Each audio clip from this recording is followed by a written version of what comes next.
은혜 받을 하나님의 말씀은 시편 23편 1절에서부터 6절까지 말씀입니다.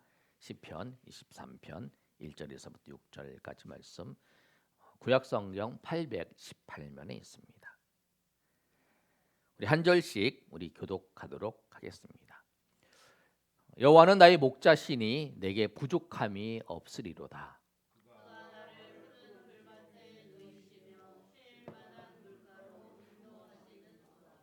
내 영혼을 소생시키시고 자기 이름을 위하여 의의 길로 인도하시는도다.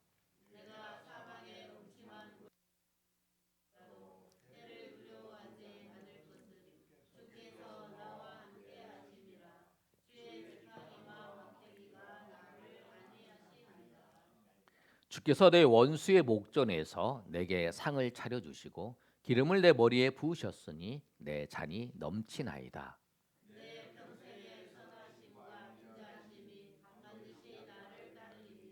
내가 여호와의 집에 영원히 살리로다. 아멘. 오늘 2024년 한 해의 마지막 주일입니다. 한 해를 정리하는 주일을 맞이하면서 한 해를 생각하고 또 한 해에 있었던 일들을 쭉 생각을 해봤어요. 그리고 하나님을 생각을 해봤어요. 저에게 다가온 그 생각이 뭐냐면, 하나님을 생각하면서 다윗이 시편 23편의 이 본문을 고백하는 것처럼 하나님이 나의 목자이시구나, 하나님이 나의 목자이셔서 나를 인도하셨구나라고 하는 것을 생각하게 됐어요. 이 목자 되신 주님이 나만의 목자가 아니라 우리 모두의, 오늘 예배에 참여하는 우리 성도님들의 목자가 되어 주셔서 하나님께서 인도하셨다라고 하는 것을 다시 한번 깨닫고 감사하며 나가는 저 여러분이 되시기를 예수님의 이름으로 축원합니다. 시편 23편은 여러분 잘 아시는 것처럼 기독교인 누구나 아주 좋아하는 성경이고요, 잘 아는 성경이고 또 암송하는 성경이죠. 우리 청년들이 예전에 시편 23편을 이 앞에 서서 암송하는 그런 일도 있었잖아요. 그렇습니다. 근데 이 고백이 우리가 암송하는 거, 그 다음에 우리가 알고 읽고 하는 것이 아니라, 우리가 이 다윗이 고백했던 그 고백이 나의 고백으로, 정말 하나님은 정말 나에게 목자입니다, 나의 목자이십니다라고 고백하는 여러분 되시길 소망합니다. 오늘 하나님께서 우리에게 어떤 분이신가, 오늘 1절에 분명히 말씀하고 있죠. 하나님은 나의 목자이십니다. 우리 한번 앞에 한번 읽어볼까요? 시작. 하나님은 나의 목자이십니다. 하나님은 나의 목자이십니다. 다윗이 하나님께 고백하면서 올려드린 찬양이라는 거예요. 자기 인생을 이렇게 살펴봤어요. 내 인생을 쫙 이렇게 과거부터 시작해서 지금까지 쫙 살펴보니까 하나님이 목자이라는 거예요. 하나님을 뭐라고 내가 설명할 수 있을까? 목자, 맞아, 목자라고. 그가 그렇게 생각한 것은 뭐냐면, 자기가 목자였잖아요. 목동이었어요. 목동이어서 양들을 인도하는 것, 그것을 생각을 했죠. 양들을 인도할 때에 양들이 곰 새끼가, 곰이 양의 그 새끼를 잡아서 먹으려고 하는 경우, 또 사자가 그 양의 새끼를 물어가는 그런 경우에도 이 다윗이 가서 곰과 사자를 물리쳐서 그 새끼를 데려오는 경우도 있었어요. 사무엘상 17장 34절과 35절에 이 말씀이에요. 이 배경은 어떤 거냐면,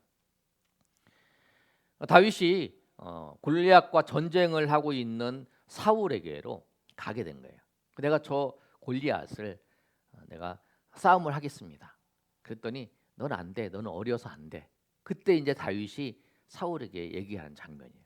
뭐라고 얘기하냐면, 다윗이 사울에게 말하되 주의 종이 아버지의 양을 지킬 때에 사자나 곰이 와서 양떼에서 새끼를 물어가면 35절로 다 같이 읽습니다. 시작. 내가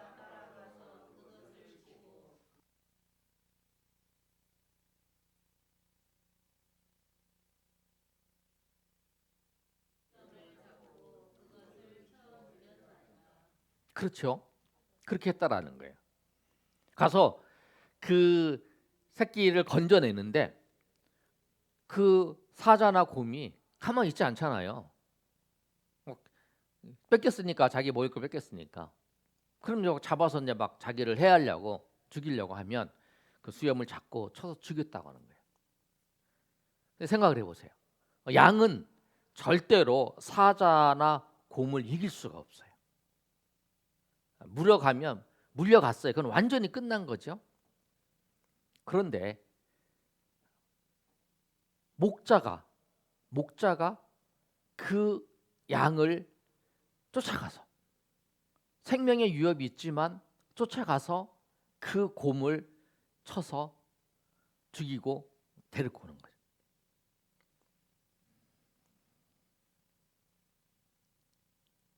예수님이 비유해 보면 선한 목자와 삭군 목자가 있죠. 삭군 목자는 어떤 거냐면 그 양을 그 물려갔을 때에 그 쫓아가서 자기 생명을 걸고 그 양을 뺏어오.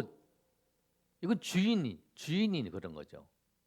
그런데 그 당시에 목자들에게는 양을 치러 가면 한두 마리, 두 마리, 세 마리 이 정도는 곰들이 와서 먹을 거를 생각을 한 거예요. 그래서 잡혀가도 그 한 마리는 그 양이 잡혀가서 곰들이 잡아가서 죽었다. 그러면은 이 목자한테 그 피해를 물리지 않는 거예요. 그 차이가 삭군 목자와 삭군과 이 선한 목자의 차이인 거죠. 근데 누구는 이 다윗은 선한 목자였죠. 그렇게 했다라는 거예요. 그러면서 자기 인생을 살펴보니까 자기 인생도 그렇다는 거예요. 사울이 자기를 죽이려고 하는 그 인생에 얼마나 많은 위험이 있었어요. 그 인생의 위험 속에서 하나님께서 자기를 지켜주신 거예요. 그것을 생각을 할 때 맞아. 하나님께서 나를 내가 목자일 때에 양새끼를 건져주신 것처럼 하나님도 나의 모든 위험한 상황 속에서 하나님께서 직접 나를 건져주셨구나. 하나님이 나를 건져주시고 나를 인도해 주셨구나 라고 하는 그 고백이에요. 그래서 다윗이 이렇게 고백하는 거예요. 여호와는 나의 목자이십니다. 하나님은 나의 목자이십니다. 이렇게 고백하는 거예요. 오늘 이 고백이 우리의 고백이 되시기를 소원합니다. 하나님은 나의 목자이십니다. 우리 여러분도 같이 따라하겠습니다. 하나님은 나의 목자이십니다. 하나님은 나의 목자이십니다. 와, 하나님 나의 목자이세요. 하나님이 목자이셔서 우리 인도해 주셨다는 거예요. 우리 한번 생각해 봅시다. 오늘 한 해를 생각해 보면서 목자께서 대신 하나님께서 우리를 인도해 주시지 않았나요? 저 자신도 저희 가정도 교회도 다 살펴보면 하나님이 인도해 주셨다라고 하는 것을 고백할 수밖에 없어요. 성도님 삶을 살펴봐도 하나님께서 다 인도해 주셨다. 하나님이 다 지켜주셨다. 다 인생을 살면서 다 어려움이 있죠. 여러분 개인적으로 가정적 어려움도 있었고 개인적인 어려움도 있었고 교회적인 어려움도 다 있었어요. 내가 오늘 인생을 살면서 또 오늘 한 해를 살면서 내가 어려움들이 있었다. 나 어려움이 없었다. 뭐 이런 사람 없잖아요. 다 어려움이 있었죠. 그런데 그때 어려움이 있는 것이 중요한 것이 아니라 그 어려움을 어떻게 그 어려움을 극복했는가 그게 중요한 거죠. 근데 하나님께서 그 어려움이 있을 때마다 하나님께서 도와주시고 또 인도해 주시고 또 함께해 주셨다라고 하는 거예요. 우리 인생을 살아가는 데 있어서 항상 문제는 있어요. 두세 사람이 모인 곳에 하나님께서 함께 너희와 함께 있는다 말씀하신 것처럼 또 우리 두세 사람이 모인 곳에 또 사단도 방해를 하잖아요. 근데 오늘도 이 예배의 자리에 나와서 하나님 앞에 예배할 수 있는 것, 그것도 하나님의 은혜예요. 하나님이 그 은혜 베풀어 주시지 않았다면 그렇지 못한다는 거죠. 오늘 본문의 말씀처럼 하나님은 내가 모든 삶 속에서 견디고 이겨낸 것은 내 힘이 아니라 목자 되신 하나님의 은혜요, 하나님의 인도하심이 있었기 때문에 그렇다는 거예요. 그 은혜가 있었기에 내가 이렇게 된 거예요. 우리 한 해를 돌아보면서 하나님의 은혜가 더 깊이 생각하고 더 깊은 하나님의 은혜를, 여러분 베푸신 은혜를 다시 기억하며 하나님 앞에 감사하는 그런 시간이 되시기를 소망합니다. 하나님의 은혜 때문에 감격해서 여러분 눈물을 흘리시는가요? 그 크신 은혜에 감사하며 감격하고 있는가요? 여러분 생각해 봐야 돼요. 그것도 하나님의 은혜였구나. 하나님의 인도하심이었구나. 하나님이 목자 돼서 역사하신 거구나 라고 생각하며 나갈 수 있어야 된다. 여러분 나 자신을 보고 환경을 보지 말고 그것만 보면 그보다 위에 계신 하나님, 이 모든 것 가운데 역사하시고 계신 하나님을 볼 때에 우리가 하나님 앞에 하나님의 은혜를 알고 하나님을 감사할 수 있다는 거예요. 그래서 하나님은 나의 목자이십니다. 그러면 하나님께서 이 목자 되신 하나님께서 우리를 어떻게 인도하시는가? 하나님은 부족함 없이 인도하십니다. 우리 한번 읽어볼까요? 시작. 하나님은 부족함 없이 인도하십니다. 목자 되신 하나님께서 부족함 없이 인도한다는 거예요. 1절의 말씀이 그러잖아요. 여호와는 나의 목자시니 내게 부족함이 없으리로다. 다윗이 양들을 인도했어요. 보세요. 인도할 때에 양들에게 필요한 것들을 자기가 할 수 있는 그 전심전력을 다해서 양들에게 좋은 것을 공급해 줍니다. 그 자기가 생각을 한 거예요. 푸른 풀밭과 쉴만한 물가로 인도하잖아요. 양들이 그걸 모르죠. 어디가 푸른 풀밭이고 어디가 쉴만한 물가인지를 몰라요. 여러분 양들이 눈이 안 좋대잖아요. 그래갖고 앞사람 앞에 있는 양들을 쫓아간다고 하잖아요. 무조건. 그래서 앞에 있는 양이 이 절벽으로 떨어지면 그 나머지 양도 다 절벽으로 떨어진다잖아요. 왜? 잘 안 보여서 그냥 뚝뚝. 그래서 가끔 그런 거 보잖아요. 이들은 잘 모르죠. 그래서 누가 목자가 물도 그 다음에 그 팔레스타인 그 지역은 아주 척박한 지역이잖아요. 물도 비도 잘 안 오고 또 풀도 없는 황망한 그런 지역이잖아요. 근데 그런 지역에 양들이 자기가 직접 푸른 그 풀밭과 물을 마시는 곳을 찾는 거 쉽지 않다는 거예요. 그래 누가 목자가 찾준다. 다시 생각을 한 거예요. 맞아. 내가 그 양들을 그렇게 좋은 곳으로 인도했던 것처럼 하나님께서 자기 인생의 그 과정들 속에서 정말 좋은 것으로 인도해 주셨다는 거예요. 그걸 자기가 고백을 하는 거예요. 그런데 우리가 그런 생각할 때 당시에는 그 겪고 있는 그 당시에는 하나님이 인도하실 때 약간 부족함이 있어 보일 때도 있어요. 근데 그 결국 지금은 부족해 보이는 그것이 결국에는 하나님께서 은혜 가운데 풍성하게 더 큰 은혜로 역사하셨다는 거예요. 또 어떤 부족한 부분들은 오히려 하나님을 찾게 해서 하나님을 찾고 하나님을 의지하게 해서 하나님을 더 바라보게 함을 통해서 하나님의 은혜가 무엇인지 알고 하나님의 깊은 교제가 무엇인지를 알고 그 하나님의 은혜 가운데 거하게 됐다는 것을 다윗이 고백을 하는 거죠. 오히려 내가 부자인 것보다 내가 완전히 가난한 것이 아니라 내가 조금 부족해서 그것 때문에 오히려 하나님을 더 찾고 하나님을 더 의지하고 하나님 앞에 나아감을 통해서 주님이 어떤 분이신지를 알고 주님의 크신 사랑을 알고 주의 은혜를 알게 되었다고 하는 그 고백들이 얼마나 많아요.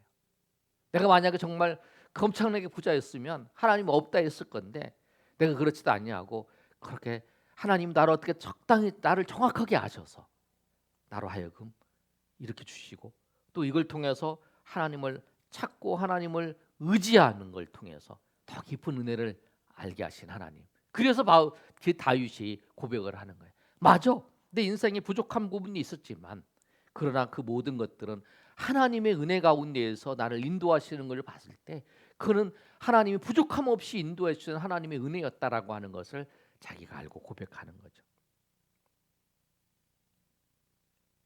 그래서 이 다윗이 고백하는 거예요. 하나님이 내가 양들을 그렇게 인도했던 것처럼 하나님께서 나를 그렇게 인도해 주셨구나. 가장 좋은 것으로 내가 할 수 있는 가장 좋은 것으로 하나님께서 나에게 가장 합당한 것으로 인도해 주셨구나라고 하는 것을 알고 하나님 감사합니다. 하나님 정말 감사합니다. 하나님 내 인생에 그렇게 역사하시는 하나님 그리고 그 사건들을 통해서 내가 깊은 하나님의 은혜를 알고 하나님의 인도하심을 알고 내가 이 백성들을 이 망명 생활 20년 동안의 그 기간들을 통해서 하나님께서 베풀어 주신 은혜를 통해서 내가 어떻게 하나님을 찾아야 되고 하나님 앞에 어떻게 의지하고 하나님의 백성으로 하나님의 세우신 왕으로 어떻게 다스려야 되는지를 알고 그 믿음으로 살게 됐다라고 하는 것을 고백하는 거죠.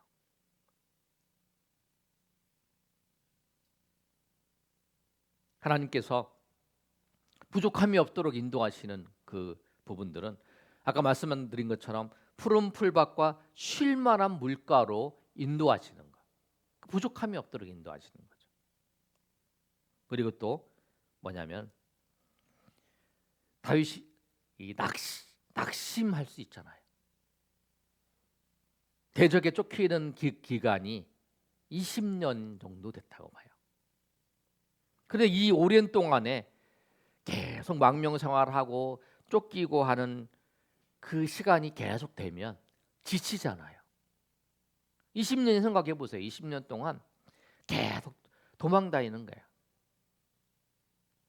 포기하고 싶은 마음도 있잖아요. 아니, 내가 뭐라고? 이걸 언제까지 해? 이걸 언제까지 계속해? 이런 생각도 있잖아요. 그런데 그때마다 하나님께서 다윗에게 힘 주시고 용기 주시고 아니야, 해라. 그 3절의 말씀이 거잖아요. 내 영혼을 소생시키시고 한번 읽어볼까요? 자, 시작. 내 영혼을 소생시키시고 자기 이름을 위하여 의의 길로 인도하시는도다. 이게 뭐냐면 우리를 소생시킨다는 건 뭐냐면 낙심해서 난 포기할래. 난 정말 아무것도 아니. 난 이제 못해. 그런데 하나님께서 영혼을 소생시키는 거예요. 새 힘과 소망을 주신다는 거예요. 우리도 그렇잖아요. 우리 신앙생활 하다가 어려움 있으면 정말 포기하고 싶은 마음 들 때도 있잖아요. 그러나 그때마다 하나님께서 아니야. 다른 어떤 길보다 하나님을 의지하고 하나님 앞에 예배하고 하나님과 함께하는 그 인생이 가장 행복한 길이고 은혜의 길인 것을 주님께서 영혼을 소생시켜 주시고 낙심된 영혼을 소생시키고 새 힘을 주시고 그래서 우리가 다시 한번 또 일어나서 우리가 걸어가는 거잖아요. 우리 신앙생활 하면서 한 번도 우리가 넘어져서 낙심 안 한 적이 없잖아요. 그럴 때마다 하나님께서 새 힘 주시고 함께 하시고 인도하신 거라는 거예요.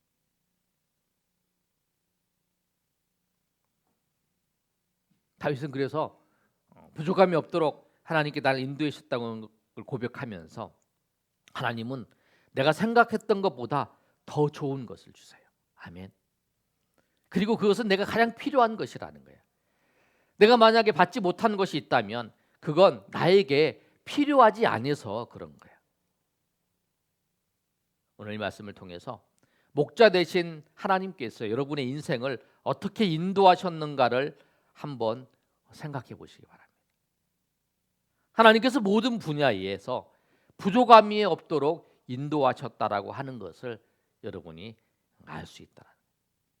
지금 여러분이 좀 부족한 것 같아도 하나님은 마지막에 웃는 자가 승리하는 거잖아요. 우리 농구 경기를 하든지 아니면 뭐 축구를 하든지 처음에 졌어요. 지고 있어요. 마지막에 역전해서 이기면 그거 다 이긴 거잖아요. 우리는 마지막에 웃는 자예요. 왜? 하나님이 인도하시고 천국에서 우리의 수고가 쌓여 있기 때문에. 천국에서 우리의 수고가 쌓여 있어요. 이 세상의 삶이 아니라 천국에서의 우리의 삶이 평가를 받는 인생이라는 거예요. 그리고 이 땅에 살면서도 하나님께서 우리를 부족함이 없도록 인도하시는 그 은혜가 있다. 그래서 다윗이 여호와는 나의 목자시니 내게 부족함이 없으리로다. 그렇게 고백을 한 거죠. 그러면 오늘 말씀을 통해서 목자이신 하나님을 통해서 다윗은 어떤 소망을 가졌는가? 오늘 말씀을 보시면 미래에 대한 소망으로 가득 차 있습니다. 한번 읽어볼까요? 자, 다윗이 세 번째 미래에 대한 소망으로 가득 차 있는데요.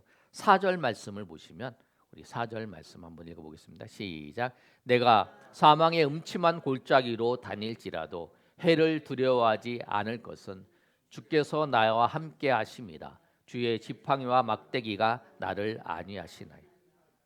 앞으로 내 인생에서 사망의 음침한 골짜기를 들어가더라도 나는 두려워하지 않습니다. 그 이유는 하나님이 나와 함께 하시기 때문입니다. 하나님이 나를 안전하게 지켜 주셨는데 앞으로의 인생 속에서도 하나님께서 나를 지켜 주셨다라고 주실 것이라고 하는 그 믿음이 있는 거예요. 여러분 구체적으로 다윗에게 어떤 믿음이 있었냐면 사울이 우리 사무엘 이제 하부터 시작해서 다윗의 이제 상하부터 다윗이 쭉 나오는데요. 보시면 어떤 얘기가 있냐면 그 사울이 다윗을 쫓아왔어요. 그래서 어떻게 됐냐면 쫓아와서 이제 포위해서 이제 잡으면 되는 거예요. 이제 막 거의 이제 잡혔어요. 이제 그 들어가서 체포만 하면 되는 거예요. 그런데 그때 전령이 나타납니다. 지금 블레셋이 쳐들어왔습니다. 빨리 돌아가야 됩니다. 그래서 사울이 다윗이 잡힐 건데 사울이 돌아가 버리라. 기막힌 하나님의 역사죠. 그 전령을 그 체포하는 그 잡으려고 하는 그 순간에 전령을 보낸 거. 그리고 아수르 그 블레셋이 그들을 쳐들어왔은 거. 그 시간에 쳐들어온 거. 그 기간을 보면서 다윗이 맞아. 이거는 불가능한 일이다. 어떻게 내가 잡혀서 죽을 수밖에 없는 상황에 놓여져 있는데 내가 여기서 사울이 갑자기 돌아간 것은 하나님께서 나를 그렇게 지켜주신 거다. 그걸 이제 알게 됩니다. 그런 사건들이 다윗이 여러 번 경험을 합니다. 그러면서 그 경험을 통해서 다윗이 확신을 갖는 하나님이 나를 지켜주실 거다. 사망의 음침한 골짜기를 다닐지라도 내가 해를 두려워하지 않을 것은 주께서 나와 함께 하심이라. 주의 지팡이가 막대기가 나를 안위하시니라 라고 고백을 하는 거예요. 여러분 우리도 그런 고백을 하잖아요. 하나님께서 과거에 우리를 지켜주셨어요. 나를 지켜주시고 우리 가정을 지켜주시고 교회를 지켜주시고 또 현재도 하나님께서 지금 나를 지켜주신 거죠. 그 하나님께서 앞으로도 지켜주실 거, 앞으로도 함께 하실 거. 여러분 우리 공동체에 나타난 저분에게 하나님께서 그렇게 놀라운 역사를 일으키셨잖아요.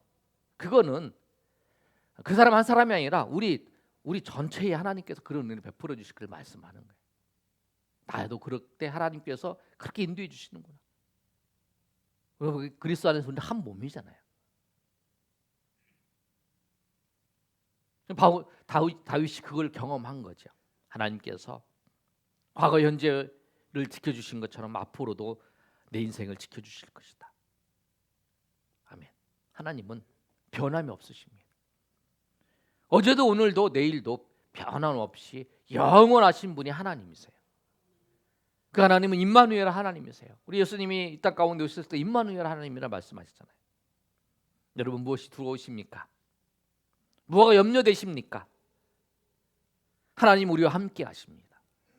그리고 하나님께서 우리를 인도하십니다. 영원히 인도하십니다. 그래서 다윗은 뭐라고 고백하냐면 6절에 이렇게 고백합니다. 내 평생에 선하심과 인자하심이 반드시 나를 따르리니 내가 여호와의 집에 영원히 살리리라. 하나님의 선하심과 인자하심이 반드시 나를 하나님의 인자하심이 나를 따라간다는 거예요. 그런데 이거 현대인의 성경으로 보면 뭐라고 말하고 있냐면, 한번 읽어보겠습니다. 시작. 주의 선하심과 한결같은 사랑이 평생에 나를 따를 것이니 내가 여호와의 집에서 영원히 살리라. 주의 선하심과 한결같은 인자하심이, 그를 자세하게 번역을 하면 한결같은 사랑이, 하나님의 한결같은 사랑이에요. 한결같은 사랑이 나를 따른다는 거예요. 그래서 다윗이 고백을 하는 거죠. 과거에 그랬던 하나님이 앞으로도 그럴 것이다. 앞으로도 나를 영원히 하나님이 인도하실 거다라고 하는 그 고백을 하고 있는 거예요. 오늘 이 말씀처럼 우리가 말씀 정리합니다. 하나님은 나의 목자이십니다. 그리고 이 목자이신 하나님께서 내 인생에 부족함이 없도록 인도하시고, 그 인도하신 하나님께서 내 인생의 미래에도 함께 하시고 또 영원히 함께 하시는 하나님의 은혜가 있고, 그 은혜로 말미암아 우리가 참 평안과 기쁨과 은혜를 누린 것에 대해서 감사하면서 주님 앞에 나아가는 저희 여러분이 되시기를 예수님의 이름으로 축원합니다.